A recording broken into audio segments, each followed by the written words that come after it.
Hi there, I'm Renee Schwartz, and welcome to Moonlake Productions' versions of the world's best fairy tales.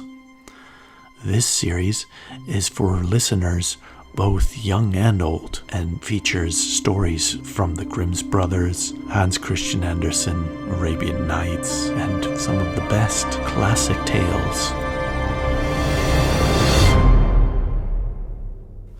The Pied Piper of Hamelin. A very long time ago, the town of Hamelin in Germany was invaded by bands of rats, the likes of which had never been seen before, nor ever will be again. There were great black creatures which ran boldly in broad daylight through the streets and swarmed all over the houses, so that people at last could not put hand or foot down anywhere without touching one. When dressing in the morning, they found rats in their breeches and petticoats, in their pockets and in their boots, and when they wanted a morsel to eat, the voracious horde had swept away everything from cellar to garret. The night time was even worse. As soon as the lights were out, these untiring nibblers set to work, and everywhere, in the ceilings, in the floors, in the cupboards, at the doors, there was a chase and a rummage, and so furious a noise of gimlets, pincers, and saws that a deaf man could not rest even for 1 hour. Neither cats nor dogs, nor poison, nor traps, nor prayers, nor candles burned to all the saints. Nothing did any good. The more rats they killed, the more came.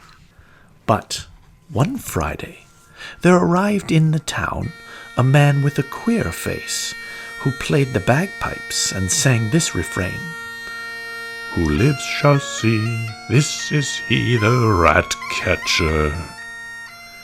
He was a tall, gawky fellow, dry and bronzed, with a crooked nose and a long rat-tail mustache, 2 great yellow piercing and mocking eyes under a large felt hat, set off by a scarlet cock's feather.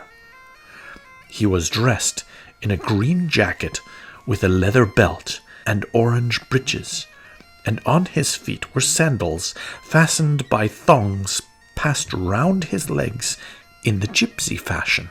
This is how he may be seen to this day, painted on a window of the Cathedral of Hamelin. He stopped in the great marketplace before the town hall, turned his back to the church, and went on with his music, singing, "Who lives shall see, this is he, the rat catcher." The town council had just assembled to consider once more this plague of Egypt, from which no one could save the town. The stranger sent word to the councillors that if they would make it worth his while, he would rid them of all their rats before night fell. "Then he is a sorcerer!" cried the citizens with one voice. "We must beware of him!" The chief town councillor, who was considered clever, reassured them. He said, "Sorcerer or no, if this bagpiper speaks truth, it was he who sent us this horrible vermin he wants to rid us of today for money.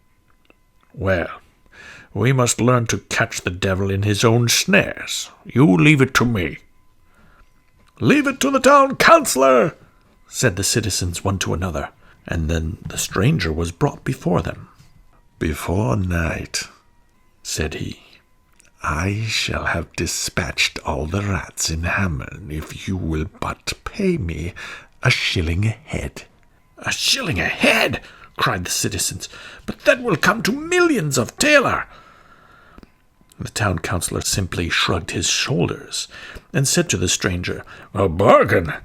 The rats will be paid for 1 shilling a head as you ask." The bagpiper announced he would begin that very evening when the moon rose. He added that the inhabitants should at that hour leave the streets free, and content themselves with looking out of their windows at the pleasant spectacle that was passing. When the people of Hamelin heard of the bargain, they too exclaimed, "A shilling a head! But this will cost us a deal of money." "Leave it to the town councillor," said the town council with a malicious air. and the good people of Hamelin repeated, "Leave it to the town councillor." Toward evening the bagpiper reappeared in the marketplace. As at first, he turned his back to the church, and the moment the moon rose on the horizon, the bagpipes resounded. It was first a slow, caressing sound, then more and more lively and urgent, and so sonorous and piercing that it penetrated the farthest alleys and retreats of the town. And soon, from the bottom of cellars, the top of garrets, from under all the furniture, from all the nooks and corners of the houses, out came the rats, searching for the door, flinging themselves into the street, and trip, trip, trip, they began to run in file toward the front of the town hall, so squeezed together that they covered the pavement like waves of a flooded torrent. When the square was quite full, the bagpiper faced about, and still playing briskly, turned toward the river that runs at the foot of the walls of Hamelin. Arriving there, he turned round. The rats were following. "Hop, hop!" he cried, pointing with his finger to the middle of the stream, where the water whirled and was drawn down as if through a funnel. And hop, hop, without hesitating, the rats took the leap, swam straight into the funnel, plunged in head foremost, and disappeared. The plunging continued thus, without ceasing, till midnight. At last, dragging himself with difficulty, came a big rat, white with age, who stopped on the bank. It was the king of the band. "Are they all there, friend Blanchett?" asked the bagpiper. "They are all there," replied the white rat. "And how many were they?" 999,999. "Well reckoned?" "Well reckoned." "Then go and join them, old sire, and au revoir." And the old white rat sprang into his turn into the river, swam to the whirlpool, and disappeared.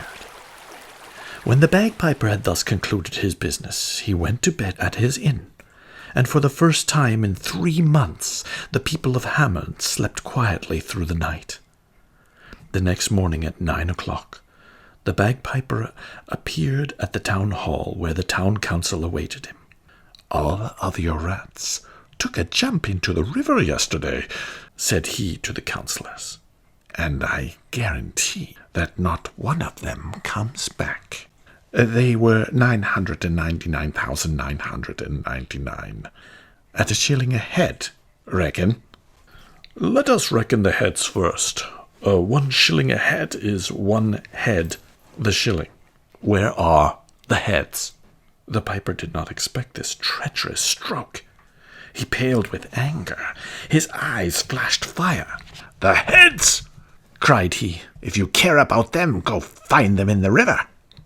"So," replied the chief councillor, "you refuse to honor the terms of your agreement? We ourselves could refuse you all payment. But you have been of use to us, and we will not let you go without recompense." With this he offered him 50 thaler.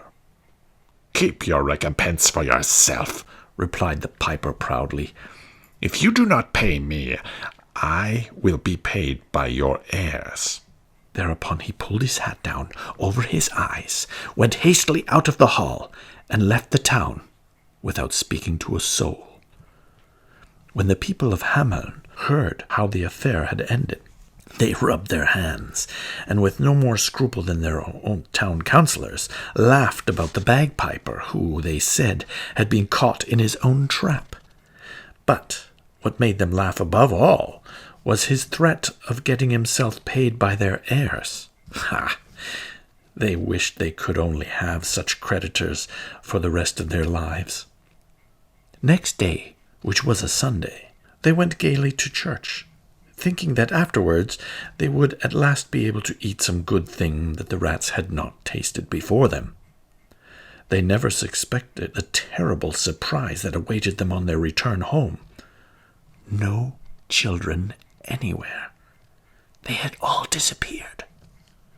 "Our children! Where are our poor children?" was the cry that was soon heard in all the streets. Then, through the east gate of the town, came 3 little boys who cried and wept, and this is the story they told.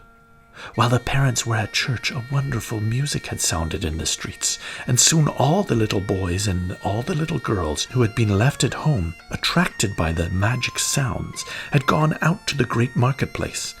There they found the piper playing his bagpipes. Then the strangers started to walk quickly, and they had followed, running, singing, and dancing to the sound of the music, as far as the foot of the mountain which one sees on entering Hamelin. At their approach, the mountain had opened up a little, and the bagpiper had gone in with them, after which it had closed again. Only 3 little ones who told of the adventure had remained outside, as if by mistake. One was lame and could not run fast enough. The second, who had left the house in haste, 1 foot shod, the other bare, had hurt himself against a big stone and could scarcely walk. The third had arrived on time, but while hurrying to go in had struck so violently against the wall of the mountain that he fell backward at the moment it closed upon his comrades. Hearing this story, the parents redoubled their lamentations. They ran with pikes and mattocks to the mountain and searched till evening to find the opening through which their children had disappeared, without success. At last, the night falling, they returned desolate to Hamelin. But the most unhappy was the town councillor, who had bargained with the piper, for he had lost 3 boys and 2 girls. And to crown all, the people of Hamelin overwhelmed him with reproaches, forgetting the day before that they had agreed with him. What had become of these unfortunate children? The parents always hoped they were not dead, and that the piper, who certainly must have come out of the mountain, would have taken them with him to his own country. That is why for several years they sent in search of them to different countries, but no one ever found a trace of the poor little ones. It is not till much later that anything was to be heard. About 150 years after the event, when there were no longer any of the fathers, mothers, brothers, or sisters of that day left, there arrived one evening in Hamelin some merchants of Bremen, returning from the east, who had asked to speak with the citizens. They told how, in crossing Hungary, they had sojourned in a mountainous country called Transylvania, where the inhabitants spoke only German, while all around them nothing was spoken but Hungarian. These people also declared that they came from Germany, but they did not know how they chanced to be in this strange country. "Now," said the merchants of Bremen, "these Germans cannot be other than the descendants of the lost children of Hamelin." The people of Hamelin did not doubt it. Since that day they have regarded it as certain that the Transylvanians of Hungary are their countryfolk, whose ancestors as children were taken from Hamelin by the bagpiper. There are more difficult things to believe than that.